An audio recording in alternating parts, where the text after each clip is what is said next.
رحمۃ اللہ وبرکاتہ۔ بزرگان دین کی تعلیم قرآن و سنت کے مطابق ہے، کیونکہ ان کو ولایت یا پھر ان کو مرتبہ مقام ملا ہے تو حضور کی سنت صلی اللہ علیہ وآلہ وسلم کو اپنانے پر ملا ہے، ان کو ولایت تبھی ملی ہے۔ تو اللہ پاک ہمیں بزرگان دین کے پیچھے چلنے کی توفیق عطا فرمائے۔ بزرگ تو سبھی مانتے ہیں مگر اپنے اپنے مسلک کے مانتے ہیں۔ ایسا ہرگز نہیں کہ بزرگوں کا کوئی منکر ہے، نہیں، بزرگ مانتے ہیں لیکن اپنے اپنے مسلک کے۔ تو اسی لیے بزرگان دین کی جو تعلیم ہے وہ بے عینی قرآن و سنت کے مطابق ہے۔ ہماری سمجھنے کی جو ہے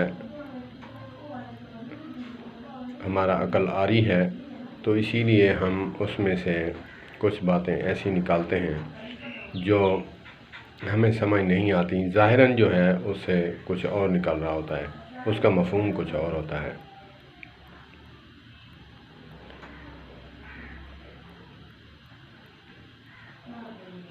ایک بزرگ فرماتے ہیں، او ہک ہے جڑا اون ہک کو ڈو کر جانے پکا کافر تے مشرک ہے۔ یہ بزرگوں کی تعلیم ہے کہ وہ وحدہ لا شریک ہے، اس کا نہ کوئی جز ہے نہ کوئی حصہ ہے۔ قل هو اللہ احد اللہ الصمد لم یلد ولم یولد۔ اس کی تشریح ہے کہ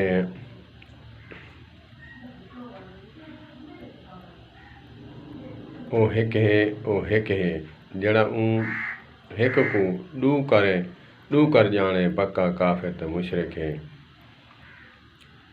یہ بابا بلے شاہ رحمۃ اللہ تعالیٰ علیہ جو قصور والے ہیں، میں نے وہاں پہ حاضری بھی دی ہے، لیکن مجھے کوفت اس سے ہوئی کہ مش ڈنڈا ایک بیٹھا ہوا ہے۔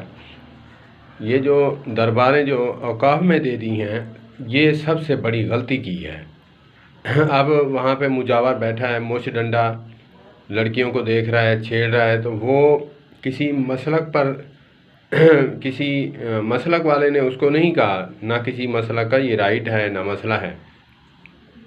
ہر مسلک میں جو ہے کسی کی بیٹی کو دیکھنا حرام ہے، لیکن وہاں میں گیا، درود پاک پڑھا اور سورہ فاتحہ پڑھی، اس تصور سے کہ اللہ کے ولی ہیں، ان کو کتنا مقام ملا کہ لوگ مقناطیسیت کی طرح دور دور سے کھینچ کر آتے ہیں۔ ہماری طرف کوئی آنے والا سوچتا ہے کہ اس کے پاس جاؤں کیا ملے گا۔ لوگ وہاں جاتے ہیں کہ ہم دعا کریں گے اللہ سے، اللہ پاک نے اس کو نوازا ہے، اللہ پاک اس رحمت سے ہمیں بھی نواز دے۔ تو وہاں ایک مش ڈنڈا بیٹھا ہوا تھا، لٹیں بال بڑے رکھے ہوئے تھے، علی مولا علی۔ بھائی علی مولا ہم بھی مانتے ہیں، علی مولا کو ہمارے بھی پیارے ہیں، ہمارے بھی محسن ہیں، لیکن کیا بے وضو ان پاکوں کا نام لینا اچھی بات ہے؟ نہیں۔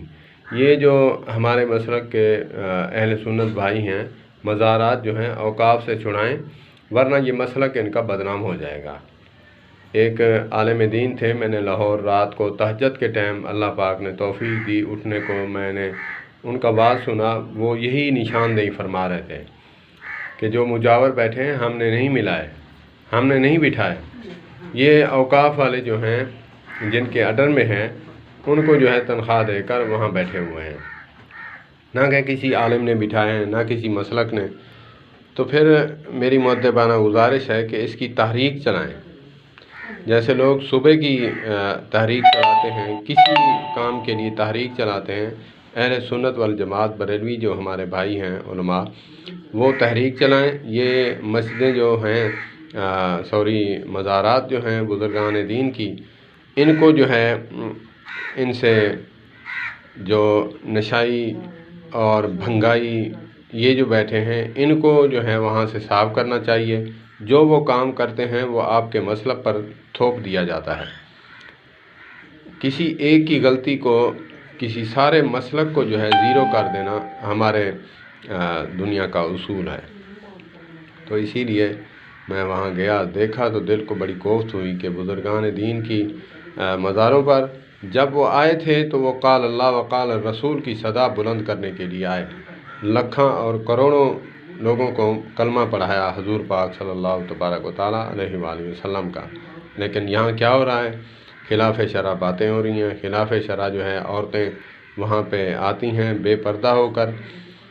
تو یہ بات دیکھ کر میں بہت جو ہے دکھی ہوا کہ ان کی محنت کو انہوں نے نعوذ باللہ پیروں کے تلے رون دیا ہے۔ اہل ولیوں کی نا اہل اولادیں جب دین سے ہٹ کر کام کریں گی تو وہاں پھر مزارات پر کیا ہوگا؟ غیر شرعی کام ہوں گے، تو پھر اس سے جو ہے لوگ نفرت بھی کریں گے۔ غیر مسلک والے جو ہیں وہ کہیں گے کہ یہ جو ہے ان کا مسلک ہی ایسا ہے۔ اللہ پاک ہمیں سمجھ عطا فرمائے۔ والسلام علیکم ورحمۃ اللہ وبرکاتہ۔